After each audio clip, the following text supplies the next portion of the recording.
Salam pemirsa, untuk pertama kalinya sejak tahun 1941, wilayah Rusia mengalami serangan besar-besaran dari luar negeri. Serangan ini yang dilancarkan oleh pasukan Ukraina dengan dukungan penuh dari Amerika Serikat telah mengguncang fondasi pertahanan Rusia dan memicu kemarahan Presiden Vladimir Putin.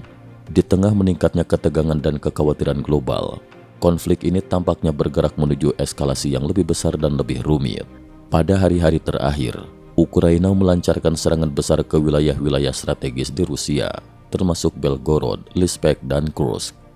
Serangan ini melibatkan berbagai jenis senjata canggih yang disuplai oleh Amerika Serikat, seperti sistem rudal HIMARS, ATACMS, dan pesawat tempur F-16.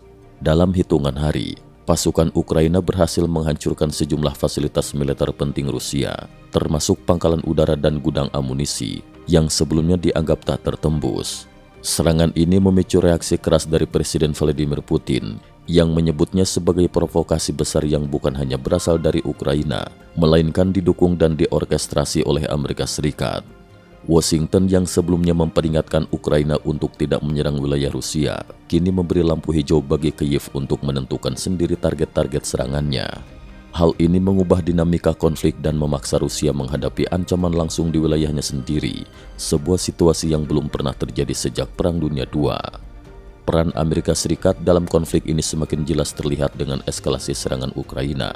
Washington telah menyediakan berbagai jenis persenjataan canggih kepada Ukraina, termasuk senjata yang sebelumnya dibatasi penggunaannya hanya untuk mempertahankan wilayah Ukraina. Dengan izin dari Amerika Serikat, Ukraina kini bebas menggunakan senjata-senjata ini untuk menyerang sasaran-sasaran di dalam wilayah Rusia, termasuk infrastruktur militer yang sangat penting.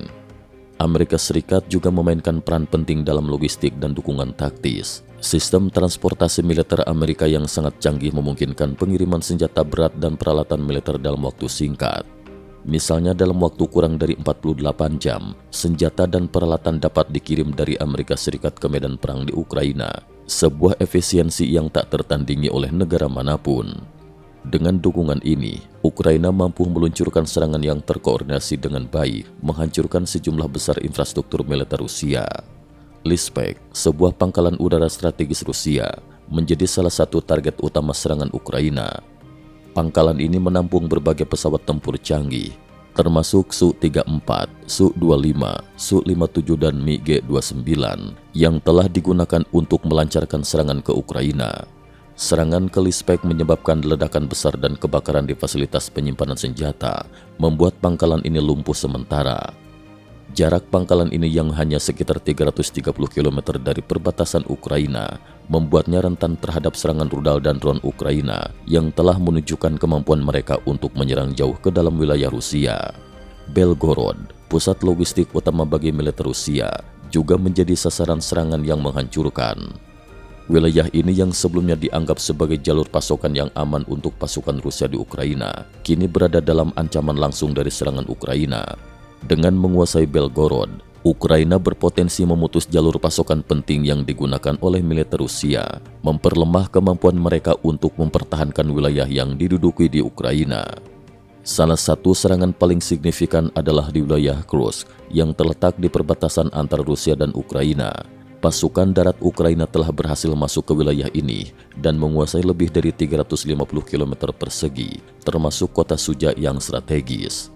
Kursk adalah wilayah yang sangat penting bagi Rusia, karena disinilah banyak jalur pipa minyak dan gas utama berada, yang memasok energi ke wilayah Donbas dan bagian lain dari Ukraina yang dikuasai oleh Rusia. Serangan ini menimbulkan kekacauan di kalangan militer Rusia. Pasukan Chechnya, yang dikenal sebagai salah satu unit tempur paling brutal di Rusia, terpaksa mundur setelah dihadapkan pada serangan drone dan taktik penyergapan Ukraina. Mundurnya pasukan Chechnya ini menimbulkan krisis kepercayaan di antara pasukan Rusia lainnya, yang mulai meragukan kemampuan mereka untuk mempertahankan wilayah mereka sendiri dari serangan Ukraina. Serangan yang dilancarkan oleh Ukraina tidak hanya menghancurkan infrastruktur militer Rusia, tetapi juga menimbulkan dampak psikologis yang besar. Rekaman video yang dirilis oleh Ukraina menunjukkan pasukan Rusia yang menyerah tanpa perlawanan. Banyak di antaranya terlihat ketakutan dan bingung. Moral pasukan Rusia di garis depan tampaknya berada pada titik terendah, dengan banyak tentara yang memilih untuk menyerah daripada melanjutkan pertempuran. Krisis ini juga berdampak pada penduduk sipil di wilayah-wilayah yang diserang. Di Kursk, Belgorod, dan wilayah lain yang terkena dampak serangan, penduduk mulai melarikan diri dari rumah mereka. Kepanikan melanda, dengan banyak yang berusaha mencari perlindungan di tempat yang lebih aman. Pemerintah Rusia yang sebelumnya yakin dapat menjaga keamanan di wilayah perbatasan, kini menghadapi kritik dari dalam negeri karena gagal melindungi warganya dari serangan Ukraina. Di balik dukungan militer yang diberikan kepada Ukraina, Amerika Serikat dan sekutunya di NATO tampaknya memiliki strategi yang lebih luas dalam menghadapi Rusia. Selain menyediakan senjata, Amerika Serikat juga berusaha memutus hubungan antara Rusia dan sekutu utamanya Tiongkok. Meskipun upaya ini belum sepenuhnya berhasil, adanya ketegangan antara Rusia dan Tiongkok menjadi salah satu tujuan utama dari kebijakan luar negeri Amerika. Dalam konteks ini, serangan Ukraina ke wilayah Rusia dapat dilihat sebagai bagian dari upaya yang lebih luas untuk melemahkan Rusia secara strategis dan memaksa Moskow untuk mempertimbangkan negosiasi dengan Kyiv. Dengan dukungan penuh dari Amerika Serikat dan sekutu barat lainnya, Ukraina kini berada dalam posisi yang lebih kuat daripada sebelumnya, mampu membawa perang ke wilayah Rusia dan mengancam stabilitas pemerintah Putin. Perang ini juga menandai era baru dalam peperangan modern, di mana teknologi canggih seperti drone dan rudal presisi memainkan peran yang semakin penting. Ukraina, dengan bantuan dari Amerika Serikat, telah menunjukkan kemampuan luar biasa dalam menggunakan drone untuk menghancurkan target-target militer Rusia. Serangan drone yang presisi dan efektif telah membuat Rusia kesulitan untuk mempertahankan wilayah mereka, terutama di Crimea dan Kherson, yang menjadi sasaran utama serangan udara Ukraina. Selain itu, penggunaan rudal ATACMS oleh Ukraina telah memberikan mereka keunggulan dalam serangan jarak jauh. Rudal ini mampu menghancurkan target yang berada jauh di dalam wilayah Rusia, termasuk pangkalan militer dan gudang amunisi. Kehancuran fasilitas-fasilitas ini menimbulkan kerugian besar bagi militer Rusia dan memperlemah kemampuan mereka untuk melanjutkan perang dalam jangka panjang. Serangan ini tidak hanya mempengaruhi Rusia dan Ukraina, tetapi juga memiliki implikasi besar bagi geopolitik global. Konflik yang semakin intensif ini berpotensi mengubah peta politik di Eropa Timur dan lebih luas lagi. Negara-negara tetangga Rusia, seperti Polandia dan negara-negara Baltik, kini semakin khawatir akan kemungkinan eskalasi lebih lanjut yang dapat menyeret mereka ke dalam konflik. Amerika Serikat, dengan dukungan dari NATO, telah meningkatkan kehadiran militer mereka di Eropa Timur sebagai langkah pencegahan terhadap kemungkinan serangan Rusia. Latihan militer bersama dan peningkatan penempatan pasukan di wilayah ini menunjukkan bahwa NATO siap untuk menghadapi ancaman apapun yang mungkin timbul dari eskalasi konflik ini. Dengan situasi yang semakin memburuk, banyak yang bertanya-tanya apa langkah selanjutnya yang akan diambil oleh kedua belah pihak.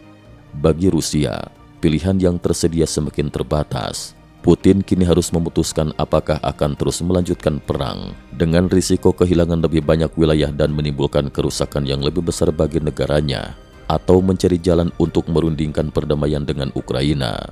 Di sisi lain, Ukraina yang didukung penuh oleh Amerika Serikat dan NATO tampaknya tidak akan mundur. Serangan yang mereka lancarkan menunjukkan bahwa mereka bertekad untuk mengembalikan semua wilayah yang diduduki oleh Rusia, termasuk Crimea. Namun dengan semakin intensifnya konflik ini, risiko eskalasi yang melibatkan kekuatan-kekuatan besar lainnya juga meningkat, yang dapat membawa dunia ke ambang konflik. Cukup sekian dulu. Terima kasih atas perhatiannya.